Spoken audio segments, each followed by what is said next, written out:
If we think of not liking people, if we think of not liking the church, not liking the Christian people, you are forgetting the main point. First, about yourself, that you need to be holy.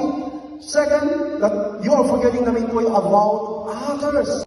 So in 1 Peter 1:16 of our text, for the scripture says, you must be holy because I am holy.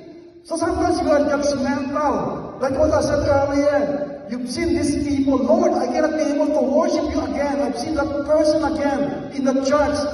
He shouldn't be here. Sometimes we are judgmental. Sometimes we are thinking of bad things about people. Lastly, we don't like a lot of Christians. You are forgetting the point about the church. In 1 Peter 1:14, the Bible says, you must live as God's obedient children. Don't slip back into your old ways of living to satisfy your own desires. You didn't know any better then. Some people think that I don't need a church.